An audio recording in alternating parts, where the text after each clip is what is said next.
So yeah, I hope you all are doing great and enjoying your online classes. कोई अपनी online classes enjoy नहीं कर रहा है ना, आई नो, क्योंकि मैं तो बिल्कुल भी एंजॉय नहीं कर रही हूँ। एंड आई कुछ लोग होंगे जो अपनी ऑनलाइन क्लासेस एंजॉय कर रहे होंगे, बट मैं बिल्कुल भी एंजॉय नहीं कर रही हूँ।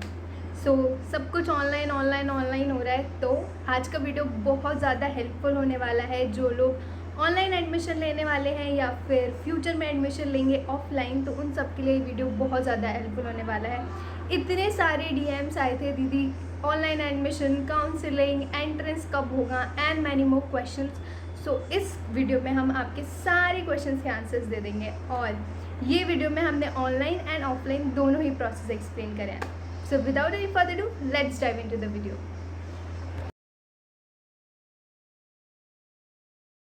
Hi juniors, hoping to see all of you in campus. फिलहाल तुम लोग खुद कैंपस गए बिना सेकेंड ईयर में आ गए। Hi there, so this is Kashish Sharma this side, and I am here to answer most of your asked questions or queries.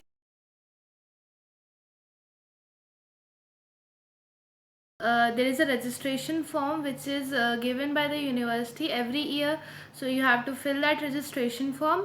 Once you fill that registration form, you will post it to the university. Offline form के अंदर basically हमें 10th class की marksheet, 12th class की marksheet, हमारा आधार card, हमारी photos, हमसे hostel में कौन कौन मिलने आ सकता है उनकी फ़ोटोज़, प्रॉपर डिटेल्स जितनी हमसे रिलेटेड होती है वो सारी की सारी वो लोग वहाँ पे सेंड करने को कहते हैं। And you will get back in return 1 week or 2 weeks later, you will get back a parcel. In that you will have all the information regarding the aptitude test. Basically online जो form से fill कराते हैं ना, उसके basis पे हमें email ID पे हमारा लिंक आता है। You will get every information on the mail itself, so there is no doubt in that. Okay.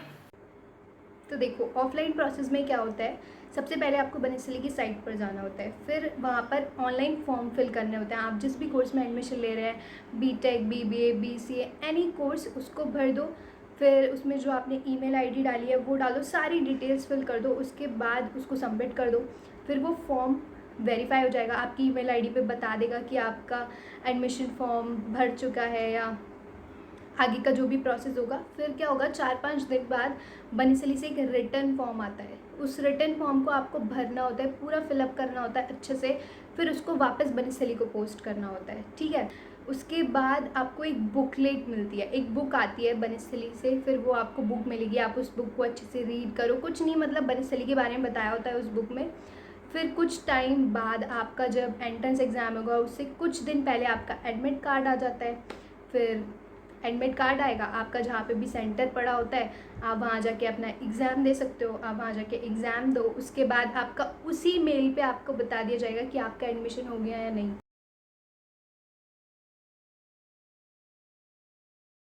Email ID पे हमारा लिंक आता है कि इतने को टेस्ट है हमारा, ठीक है, अभी होने ही वाला होगा मे बी तुम लोग का।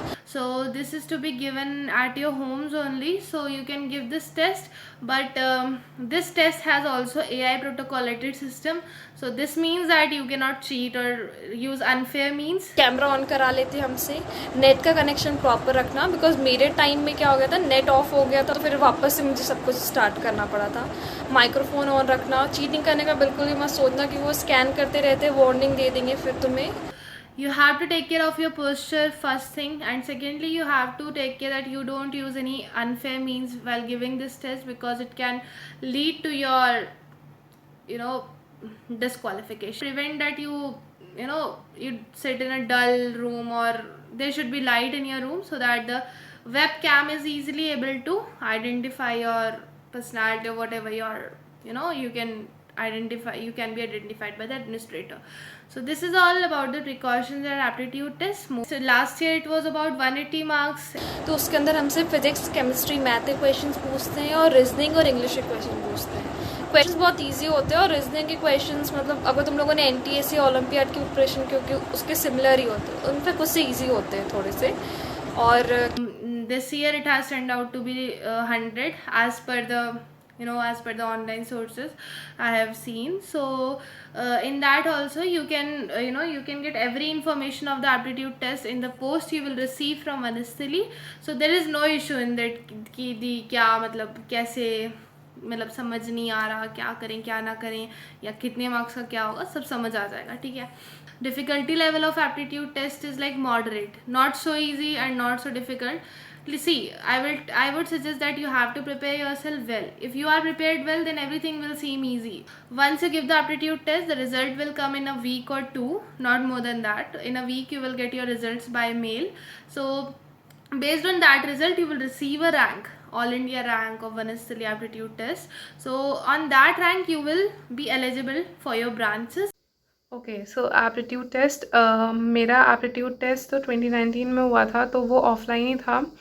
बाकी aptitude test was quite simple, मतलब काफ़ी ज़्यादा बेसिक क्वेश्चन थे। इनफैक्ट इतने बेसिक क्वेश्चंस कुछ थे कि मुझे डाउट हो रहा था मैं क्वेश्चन सही से पढ़ भी रही हूँ कि नहीं।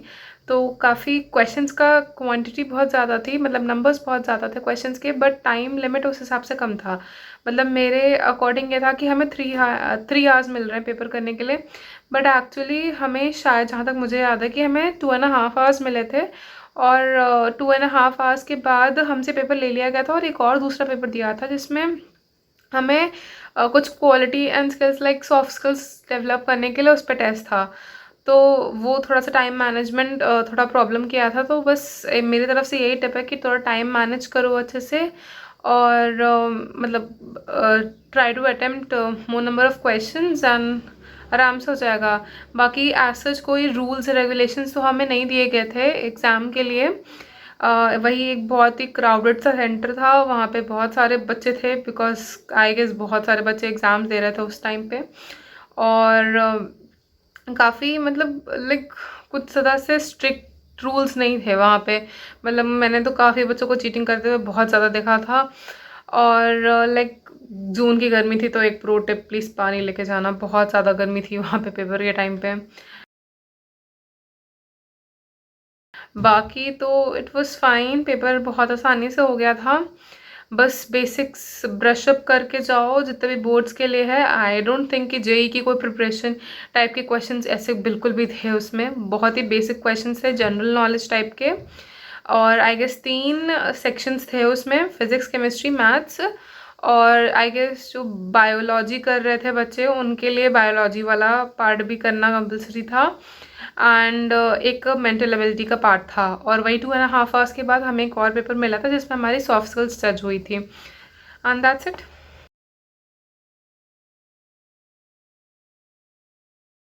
बेसिकली तुम्हारी ऑनलाइन टेस्ट के 1-2 हफ्ते बाद से उनके कॉल आना स्टार्ट हो जाएंगे अकॉर्डिंग टू आपके रैंक्स, ठीक है। Okay, so they will ask you about your branches, what are your, what are your preferences, branch preferences. After you will answer about your preference and are you eligible or not, then they will give you your allotted branch. Okay, branches are given on the basis of rank. तो मेरा rank 200 के आसपास था, तो मुझे call आ गया था with in 3 to 4 weeks. लेकिन उसके बाद क्या इशू हुआ था ना कि मैंने जेई की प्रिपरेशन करनी थी, तो फिर मैंने कह दिया मुझे एडमिशन नहीं लेना है, तो मेरे बाद वाले बच्चों को सीट दे देते हैं फिर वो लोग। फिर अगर आप बाद में कॉल करो उनको तो फिर आपको बाद वाली सीट मिलती है अकॉर्डिंग टू आपके प्रेफरेंस। तो मेरी टाइम तक सारी सीएस वाली सीट फिल हो चुकी थी। तो फिर अगर उनका कॉल आए कि आपकी प्रॉपर वाली ये वाली रैंक है, आपको यहाँ पे एडमिशन कराना है, ठीक है, तो तुम लोग उस टाइम ले लेना, इंस्टॉलमेंट में फीस पे कर देना, बट उस टाइम तुम लोग सीट ले लेना, अदरवाइज तुम्हें डिजायरेबल ब्रांच नहीं मिल पाएगी जो तुम्हें चाहिए। फिर जब आपका एडमिशन हो जाता है उसके बाद काउंसलिंग प्रोसेस के लिए बुलाया जाता है। उनकी तरफ से खुद कॉल आता है कि आपका एडमिशन हो चुका है, आपकी ये काउंसलिंग डेट है, आपको इस डेट पे आना है एंड आपको इतनी इतनी फ़ीस पे करनी है, सब कुछ। फिर उसके बाद आप बनस्ली जाइए, अपना पूरा काउंसलिंग प्रोसेस कंप्लीट करिए। काउंसलिंग के लिए हमें लाइक ऑलमोस्ट पूरा दिन लग गया था वहाँ जाके। हमारी काउंसलिंग भी ऑफलाइन ही हुई थी। सो हमें एक कॉल लेटर आता है एग्ज़ाम के बाद। तो उस कॉल लेटर पे लाइक आपका डेट लिखा रहेगा कि किस डेट पे आपकी काउंसलिंग होगी। उस पर्टिकुलर डेट पे हम लोग गए थे बनस्थली के कैंपस में। बनस्थली एंटर करते ही एक नव मंदिर और वित्त मंदिर पड़ता है। हम लोग अपनी पूरी काउंसलिंग के टाइम पे उसी एरिया पे लिमिटेड थे। तो काफ़ी ज़्यादा भीड़ थी वहाँ पे भी, बहुत ज़्यादा लोग थे क्योंकि सारी ब्रांचेस और सारे कोर्सेज़ की काउंसलिंग मिक्स्ड थी उसमें। सो सबसे पहले हम लोग नव मंदिर में गए थे। वहाँ पे हमने एक बहुत बड़ा सा फॉर्म भरा था उसमें आपका कोई एक पेरेंट आपके साथ जा सकता है, मतलब नव मंदिर में जब एंट्री होती है तब आपके साथ एक कोई पेरेंट रह सकता है। सो आपको एक बहुत लंबा सा फॉर्म रूल रेगुलेशन वाला भरना था। फिर उसके बाद 3-4 रूम्स में हम लोग गए थे, जिस रूम्स में हम लोग का था कि एक रूम में आपकी एक मैम बैठी हुई थी, वो आपसे बहुत ही जनरल क्वेश्चंस पूछ रही थी, लाइक खादी पहन लोगे कि नहीं, और मम्मी पापा के बिना रह लोगे कि नहीं वहाँ पे, और रूल स्ट्रिक्ट हैं, आप मैनेज कर पाओगे कि नहीं, होम सिकनेस होगी कि नहीं, बस ऐसे जनरल क्वेश्चंस बात कर रही थी कि बच्चा घबरा तो नहीं रहा है एंड दैट थिंग, क्योंकि पहली बार हम निकल रहे होते हैं ऐसे घर से। देन उसके बाद एक रूम में हमारा पूरा फिटनेस का टेस्ट होता है, वेट लिया जाता है, हाइट ली जाती है, आई साइट का कुछ चक्कर वक्कर होता है उसमें। देन उसके बाद स्मार्ट कार्ड आईडी हम लोग को एक मिलती है, तो उसके लिए फ़ोटो खिंचती है वहाँ पे। फिर उसके बाद हम लोग और भी 2-3 रूम्स में शायद गए थे, वही फॉर्म का आगे का प्रोसीजर एंड साइन वगैरह करना था। फिर बाहर आ गए थे एंड उसके बाद कुछ लाइंस एंड ऑल लगी हुई थी। फिर हम लोग वित्त मंदिर गए थे। वित्त मंदिर में काफ़ी देर हम लोग को बैठना था, कम से कम 2-3 घंटे तो हम लोग वही वेटिंग रूम में बैठे हुए थे। वहाँ पे आपके पेरेंट्स अलाउड नहीं होते हैं, वहाँ पे आपके सारे डॉक्यूमेंट्स वेरीफाई होते हैं, सबमिट होते हैं। वही आपका मार्कशीट हो गया, टीसी हो गया, और बाकी जो डॉक्यूमेंट्स होते हैं सारे आपको लेके जाने होते हैं। उनकी फ़ोटोकॉपी ज़रूरी, मतलब कम से कम हर अपने डॉक्यूमेंट की 2 से 3 फ़ोटोकॉपी रख लेना, क्योंकि वो कहीं ना कहीं सबमिट हो रही होती हैं। मैक्सिमम 5 रख लेना, उससे ज़्यादा तो नहीं लगेंगी हर डॉक्यूमेंट की, बी 10th का मार्कशीट, 12th का मार्कशीट, और बाकी सारे जो डॉक्यूमेंट्स होते हैं, मुझे एकदम से याद नहीं आ रहे सारे। ओके, फिर उसके बाद नेक्स्ट एक रूम में हम लोग गए थे, तो वहाँ पे एक मैम बैठी हुई थी, वो आपसे आपकी ब्रांच प्रेफरेंस पूछती हैं। फिर जैसे मैंने उन्हें बोला कि मुझे सीएस चाहिए, तो उन्होंने एक पेपर पे सीएस लिखा और वो चिट मुझे दे दी, और मैं दूसरे टीचर के पास गई। उन्होंने एक लाइक फॉर्मेटेड डॉक्यूमेंट टाइप का एक पेज में प्रिंट होके दे दी, जिसपे मेरी ब्रांच लिखी हुई थी, मेरा नाम और मेरी ब्रांच लिखी हुई थी कि सीएस है। लाइक इसमें ब्रांच प्रेफरेंस का ये सीन होता है कि जैसे आपने एप्टीट्यूड टेस्ट दिया और आपके बोर्ड के मार्क्स जो होते हैं वो कंबाइन करके एक रैंक लिस्ट निकलती है, जो कि हमें तो रिवील नहीं करी गई थी कि किस बेसिस पे हम आपको कौन सी ब्रांच दे रहे हैं वगैरह वगैरह। तो लाइक मेरी जो रैंक थी, मेरे जस्ट आगे वंशिका भी थी, तो हमारी जितने भी उस रो में हमें कॉल किया गया था 10 to 20 स्टूडेंट्स थे, हम सबको सीएस मिल गई थी उस समय। तो यही था कि आपको जिस अकॉर्डिंग बुला रहे हो उस बैच को आई गेस इकट्ठा एक साथ एक ही ब्रांच मिलती है।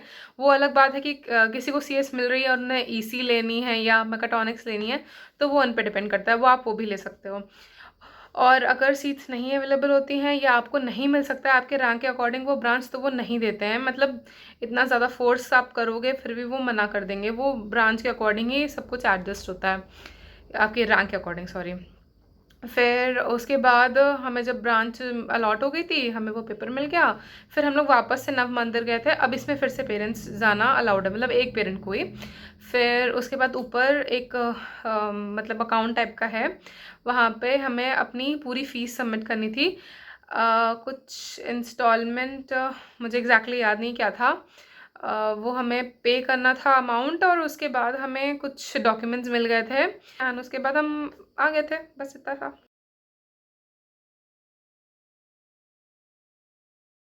After you are allotted your branch, you are given 2 days. Every year, Vanesthaly give you, like every year, this is the admission process. So Vanesthaly give you 2 days to, submit your fee. And if you are interested, then you can submit your fee. And the amount they ask are like for BTech, our amount was like first they take an annual charge of I guess 2 lakh something, 2,25,000. In my case, last year it was. First year की fees 2,50,000 rupees होती है, including our hostel fees. या तो आप instalment में पे कर दो या तो आप फुल पेमेंट कर दो। अगर आप नहीं श्योर हो कि आपको यहाँ पे एडमिशन लेना है, देन तो आप इंस्टॉलमेंट में कर दो, बिकॉज फिर आप फंड मिल जाएगा थोड़ा सा वापस, अदरवाइज़ फिर आप फुल पेमेंट कर सकते हो। आप वहाँ जाते हो तो ऊपर सबसे टॉप फ्लोर पे आई गेस जाना था, वहाँ पे 1-2 रूम्स थे जिसमें मतलब आप जाके अपनी पूरी फ़ीस सबमिट कर सकते हो। एडमिशन फ़ीस थी उसमें, और मतलब हमारी शायद फर्स्ट सेम की फ़ीस उस समय केवल हमसे ली गई थी, तो इट वाज अराउंड 1,70,000 या 17,000 या 20,000 कुछ इसके अराउंड ही थी। और फिर उसके बाद हमें कुछ डॉक्यूमेंट्स मिल गए थे एंड उसके बाद हम आ गए थे, बस इतना था।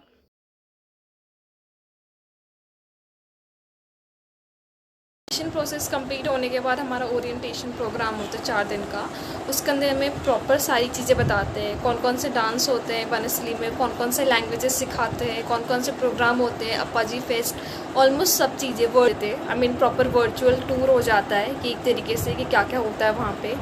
उसके अलावा फिर हमारी 1 दिन की ट्रेनिंग सेशन थी जिसके अंदर हमें गूगल क्लासरूम और गूगल मीट ऑपरेट करना बताया गया था। शीट्स और असाइनमेंट कैसे सबमिट करते हैं, कॉपी चेकिंग कैसे होगी। उसके बाद फिर हमारे पेरेंट्स की मेल पे हमारे लिए पर्सनल ईमेल आईडी बनस्थली की तरफ से सेंड करते हैं वो लोग, जिसके थ्रू हम लोग गूगल क्लासरूम और गूगल मीट को ऑपरेट कर सकते हैं। और फर्दर मेल्स आते हैं वो हमारे खुद के बनस्थली आईडी पर ही है। My experience at online classes, so it was really excellent. Let me tell you, if there are rumors that online classes are not good at here at Banasali, so it is a rumor in fact, because if we talk about the experience, I would really say that online classes are well managed here. We have humble professors. The teachers are so humble, they're so cooperative that I can't believe. I'm so proud to be a part of this university. And secondly, I would say that there is a very rare case that the networks are unstable from university side, because most of the time they're stable, the classes are held on time, the teachers are humble, the syllabus goes well, and everything is a good experience. So there's no problem I faced. And papers are also held every time they are held, so they are also held very proper way. So there's no any other mistake I found to get why to say negative, why to be negative. Okay, so online classes हमने तो offline classes भी करी हैं, 1 semester पूरा और 1 semester आधा। बाकी तो online classes were very good, मतलब टीचर्स काफ़ी एंथुसियाज्म के साथ पढ़ा रही हैं, काफ़ी अच्छे लेक्चर्स बन रहे हैं, हर टीचर बहुत मेहनत कर रही है सीरियसली में, और हमें बहुत अच्छे से पढ़ना चाहिए, मुझे पता है, बट हमसे होता नहीं है बिकॉज वही रूटीन डेली रिपीट कर करके like it gets bored. But हाँ, कुछ सब्जेक्ट्स हैं जिनमें इंटरेस्ट है तो वो चलता है अच्छा, और कुछ में नहीं है, जैसे फाउंडेशन कोर्सेज तो बातें नहीं करने वाली उनकी। सो इट्स लाइक काफ़ी टीचर्स मेहनत कर रही हैं, हम भी अपने साइड से मेहनत कर रहे हैं। बाकी एग्ज़ाम पैटर्न भी अच्छा है, मतलब हमें अच्छा खासा टाइम मिल रहा है एग्ज़ाम करने के लिए, काफ़ी नई चीज़ें हमें एक्सप्लोर करने को मिल जाती हैं। That's it. Online classes experience यार, ये तो कोई ना ही पूछे तो अच्छा ही, क्योंकि क्या ही मज़ा आता है ऑनलाइन में, कुछ नहीं। वो बात ठीक है कि हम लोगों ने बहुत कुछ सीखा है ऑनलाइन में, कैसे कैसे सारी चीज़ें ऑनलाइन हो गई हैं, अब पढ़ाई भी ऑनलाइन होने लगी है, बट इतना भी ज़्यादा ऑनलाइन नहीं चाहिए था कि 1.5-2 साल से हम लोग घर ही बैठे हैं। ओवरऑल मेरा ऑनलाइन एक्सपीरियंस ठीक ठीक है, मतलब अगर कोई मुझसे पूछे तो मुझे कॉलेज ही वापस जाना है और ऑफलाइन ही पढ़ाई शुरू करनी है। Why to be negative? All the best juniors. I hope सारी क्वेश्चंस के आंसर्स मिल गए होंगे, और अगर कोई भी क्वेश्चन रहता है तो कमेंट सेक्शन में बता दो, हम उसका आंसर दे देंगे। And thank you so much इतने प्यारे प्यारे कमेंट्स करने के लिए इंस्टाग्राम पे। Thank you so much from the team engineer छोरिया, and don't forget to like, subscribe and share. मिलते हैं जल्दी बनस्थली में। Bye bye.